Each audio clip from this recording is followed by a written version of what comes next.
Miesten Superpesiksen runkosarjan ottelu Seinäjoen Jymy Jussi Talajärven Ankkurit täällä Ilkka-areenalla on päättynyt ja se on päättynyt kotijoukkueen 2-0 voittoon. Meillä on tässä paikalla molempien joukkueiden ykköspalkitut Ville Väliaho Ankkureista, Jukka-Pekka Vainionpää Jymy Jusseista ja joukkueiden pelijohtajat Matti Iivarinen ja Mikko Vainionpää. Ville Väliaho, ottelu alkoi ensimmäisen vuoron osalta aika tasaisena, mutta sitten kotijoukkue meni menojaan. Millaista tuota ensimmäistä jaksoa oli pelata?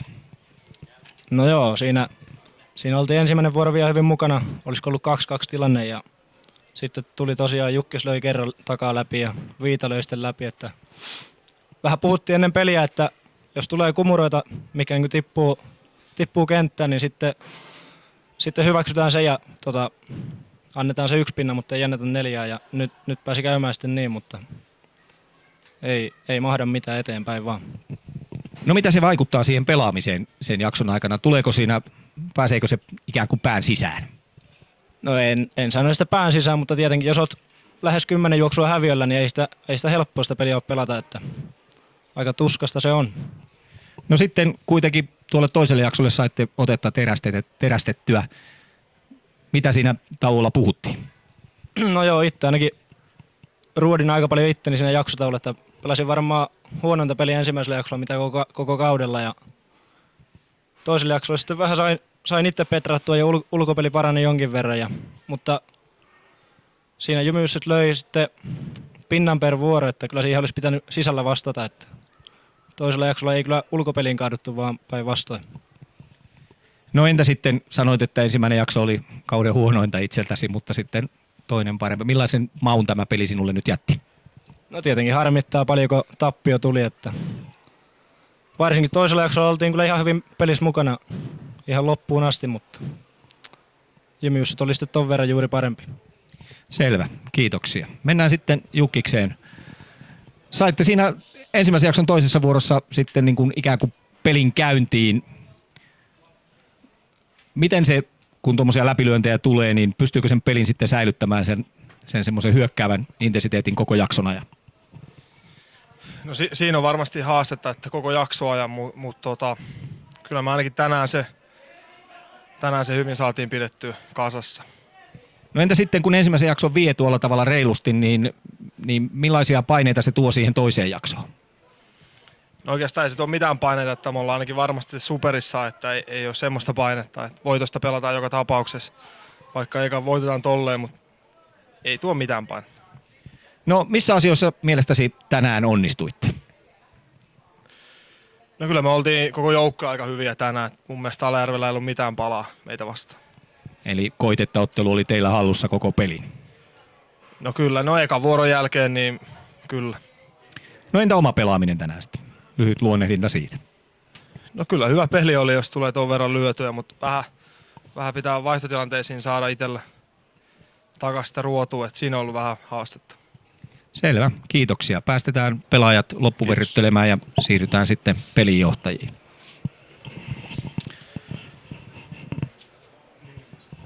Matti Iivarinen, peli ei tainnut tänään mennä aivan niiden käsikirjoitusliuskojen mukaan, mitä olit itse kirjoitellut.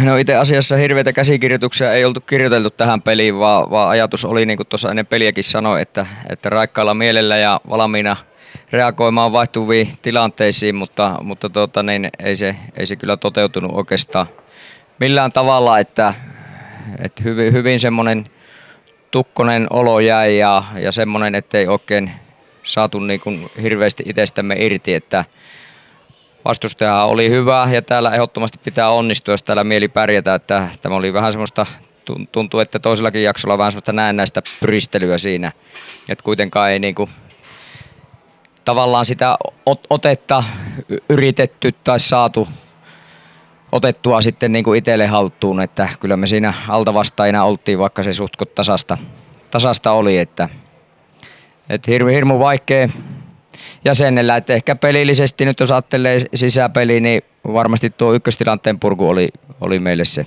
se hankala ja sitä kautta se on sitten hyvin tukkosta se pelaaminen. Niin, koitko, että peli pyörii ikään kuin sitten väärinpäin siitä syystä, että sitä ykköstilannetta ei saatu purettua?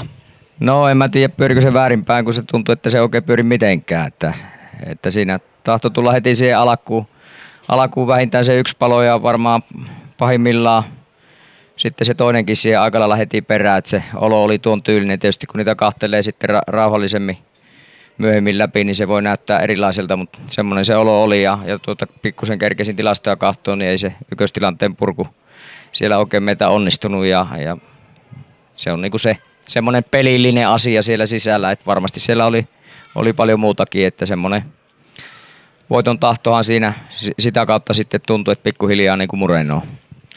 No tuo sillanpään läpilyönti antoi vielä pieniä mahdollisuuksia tuossa lopussa, mutta aivan niitä ei sitten kyetty sieltä lunastamaan.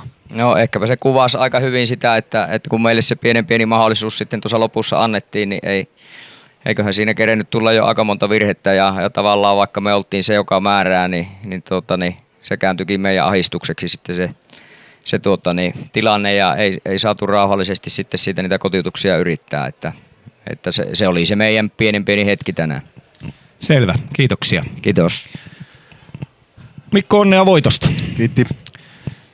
No, peli alkoi semmoisella hurlum-lyöntipelillä sitten siitä toisesta vuorosta. Miten sä itse näit sitten pelin siitä eteenpäin? No tuo tulostaulu ei aina kerro totuutta. Et toki siinä tuli hyviä lyöntejä. Se Viidan ykköstilanteen vapaa vaihto kääntyi kunnariksi palon jälkeen ja se tietysti siitä sitten ja Jukkiksen perään, mutta niin me tehtiin 6-7 paloa itse hölmöilemällä mailan varressa ekalla jaksolla. Mutta paljon hyvääkin siellä ja toisella jaksolla sitten niin Alajärven ulkokenttä teki kyllä kovia suorituksia monia syöksymällä poikki ja paloja sieltä, että siinä oli niinku 3-4 juoksua oli niinku ihan oton päällä, mutta kaikissa tuli palo. No kun jaksoa johdetaan tuolla lailla selvästi, niin onko siinä välillä semmoista vaaraa, että peli karkaa kurittomaksi?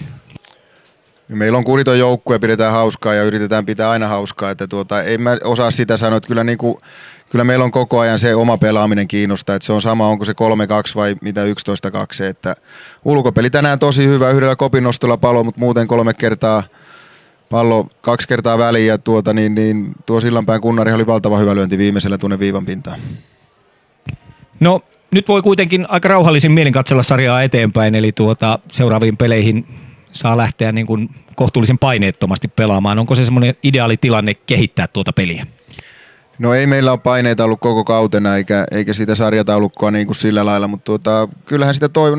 Nyt on hienoa, että 6 viimeistä peliä, niin ulkopeli on loksahtanut selvästi seuraavalle tasolle. Et Sotkamo ja Kouvola löi niin paljon pomppua, että me ei siinä oikein päästy siihen sitten. Mutta muuten niin takatilanne on kestänyt ja ulkopeli on nyt kähtänyt selvästi eteenpäin ja se on hieno asia. Selvä juttu. Kiitoksia molemmille herroille ja onnea tuleviin koitoksiin.